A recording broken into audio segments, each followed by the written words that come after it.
অপেক্ষা আর কিছুক্ষণের, তারপরেই দক্ষিণবঙ্গের বিভিন্ন এলাকাতে বৃষ্টির পরিমাণ তুলনামূলক বেশ কিছুটা বাড়তে চলেছে। কোথাও কোথাও মাঝারি থেকে ভারী বৃষ্টিও রেকর্ড করা যেতে পারে। প্রিয় দর্শক, আজ হলো জুলাইয়ের 21 তারিখ, রবিবার, সাল 2024। আজকের এই ছুটির দিনে সকাল থেকেই গাঙ্গেয় দক্ষিণবঙ্গের আকাশে আগের তুলনায় বা আবহাওয়াতে সেই তুলনায় কিন্তু বড় রকমের পরিবর্তন আসেনি। কখনো রোদের খেলা, কখনো মেঘ এবং রোদের লুকোচুরি খেলা চলছে। তো এই পরিস্থিতিতে আপনাদেরকে জানাতে চাইবো যে এর আগের ওয়েদার সিস্টেমটি অর্থাৎ বঙ্গোপসাগরের নিম্নচাপটি সেটা এই মুহূর্তে মধ্য ভারতের মধ্যপ্রদেশ এবং সংলগ্ন মহারাষ্ট্র এই এলাকাটার উপরে অবস্থান করছে। এই ওয়েদার সিস্টেমটার সঙ্গে মনসুন ট্রাপ বা মৌসুমী অক্ষরেখা সেটা ওড়িশার উপর দিয়ে বিস্তৃত রয়েছে। তবে সম্ভাবনা রয়েছে যে এবার এটা ধীরে ধীরে গাঙ্গেয় দক্ষিণবঙ্গের উপরের দিকে উঠে আসবে। এদিক থেকে দক্ষিণবঙ্গের দিকে ওঠার সময় প্রথমে সমুদ্র উপকূলবর্তী এলাকাগুলোতে প্রভাব দেখাতে শুরু করবে, তারপর ভিতরের দিকের এলাকাগুলোতে প্রভাব বাড়বে। মূলত এই মনসুন ট্রাফের সৌজন্যে উইন্ড প্যাটার্নে কিন্তু ঠিক এই রকমের বায়ুপ্রবাহ লক্ষ্য করা যাচ্ছে, অর্থাৎ কার্ভ করতে থাকছে বায়ুপ্রবাহ। সেক্ষেত্রে কি হয়, যখন বায়ুপ্রবাহ কার্ভ করতে থাকে তখন কিন্তু সেখানে থান্ডারস্টর্ম অ্যাক্টিভিটি অর্থাৎ বজ্রবিদ্যুৎ সহ বৃষ্টি নজরে আসে। এই মৌসুমি বায়ুর যে গতিপথ তার প্রবাহ কিন্তু আগামী 72 ঘন্টায় বাড়বে অনেকটাই দুই বাংলার অর্থাৎ পশ্চিমবঙ্গ বাংলাদেশের উপকূলবর্তী বিভিন্ন এলাকাতে। এর ফলে কি হতে পারে, আজ 21শে জুলাই বেশি রাতের দিক থেকে অথবা আগামীকাল 22শে জুলাই ভোরের দিকে সমুদ্র উপকূলবর্তী এলাকাগুলো পশ্চিমবঙ্গ বাংলাদেশের এখানে বৃষ্টির পরিমাণ বাড়তে পারে।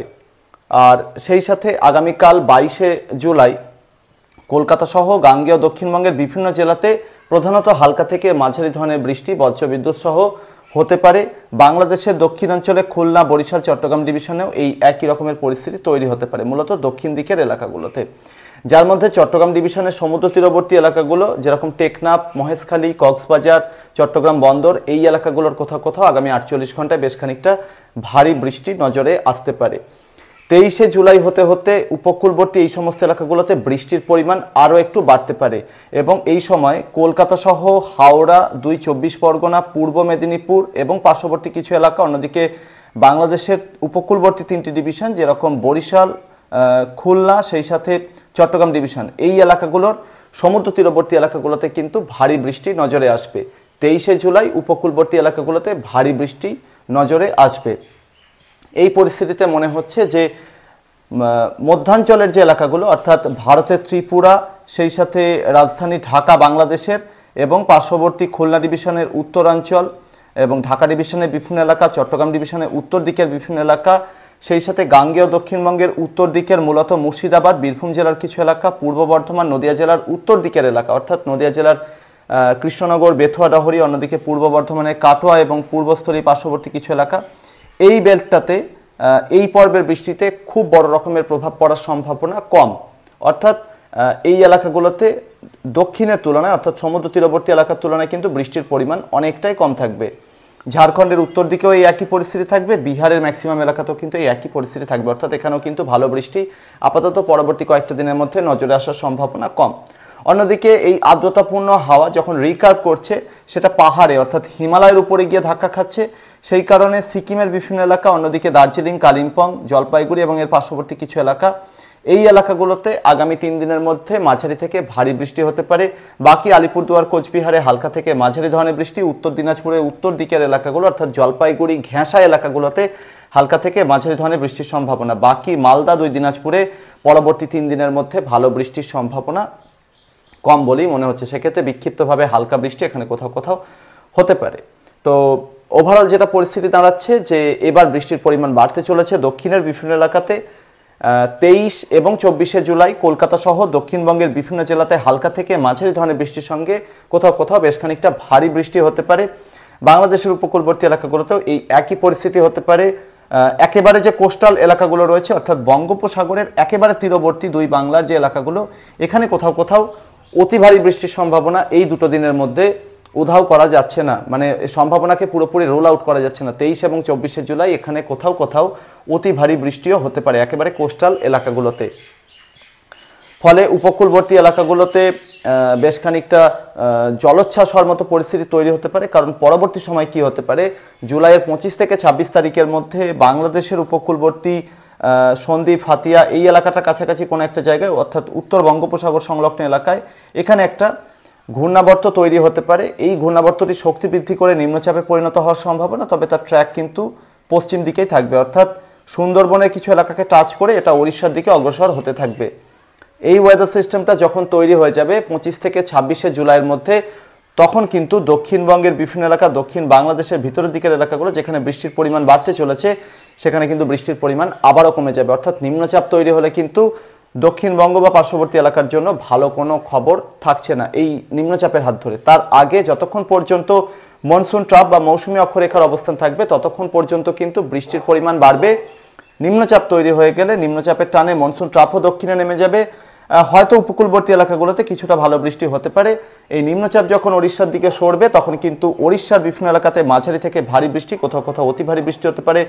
দক্ষিণ ঝাড়খণ্ডেও কিছুটা ভালো বৃষ্টি হতে পারে। তবে নিম্নচাপের সৌজন্যে পশ্চিমের জেলাগুলো পুরুলিয়া, বাঁকুড়া, পশ্চিম মেদিনীপুর এবং এর পার্শ্ববর্তী কিছু এলাকা ঝাড়গ্রাম, এই এলাকাগুলোর দিকে কিন্তু একটু হলেও ভালো বৃষ্টি এই সময় হতে পারে, মোটামুটি 26 এবং 27 জুলাই নাগাদ। অর্থাৎ কলকাতা সহ দক্ষিণবঙ্গের বিভিন্ন জেলাতে ভালো বৃষ্টির জন্য মোটামুটি 23 এবং 24শে জুলাই এই দুটো দিনকেই আদর্শ বলে মনে করা হচ্ছে বর্তমান প্রেক্ষাপটে। আর মধ্যবর্তী যে এলাকাগুলো, অর্থাৎ মাঝামাঝি যে এলাকাগুলো রয়েছে, না উত্তর না দক্ষিণ, এর মাঝের যে এলাকাগুলো সেখানে ভালো বৃষ্টির আশা আপাতত নেই। এই হতে চলেছে পরিস্থিতি। ঝাড়খণ্ডের উত্তর দিকেও ভালো বৃষ্টির সম্ভাবনা কম। দক্ষিণ ঝাড়খণ্ডের রাঁচি, জামশেদপুর, চাইবাসা, লোহারদাগা, গুমলা এবং চাকুলিয়া এই এলাকাগুলোতে খানিকটা ভালো বৃষ্টি হতে পারে পরবর্তী 3-4 দিনের মধ্যে। এই ওয়েদার সিস্টেমটা, অর্থাৎ পরবর্তী যে ওয়েদার সিস্টেমটা আসছে মোটামুটি 25 থেকে 26শে জুলাই নাগাদ, সেটা 27শে জুলাই হতে হতে উত্তর ওড়িশার দিকে চলে যাবে।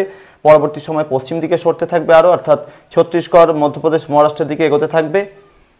বঙ্গোপসাগরে মোটামুটি জুলাইয়ের একেবারে শেষ দিকটা 28 থেকে 30শে জুলাইয়ের মধ্যে কোন রকম সিস্টেম থাকার সম্ভাবনা কম।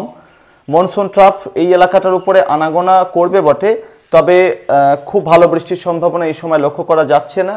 মোটামুটি 28 থেকে 30শে জুলাইয়ের মধ্যে বিক্ষিপ্তভাবে হালকা মাঝারি বৃষ্টি দক্ষিণবঙ্গের বিভিন্ন জেলা, পার্শ্ববর্তী বিভিন্ন এলাকাতে হওয়ার সম্ভাবনা থাকছে। উত্তরবঙ্গের পাহাড়ি এবং তরাইডোসের জেলাগুলোর দিকে বৃষ্টি হতে পারে, কিন্তু মালদা এবং 2 দিনাজপুরের দিকে সেভাবে ভালো বৃষ্টির সম্ভাবনা কম বলেই মনে হচ্ছে।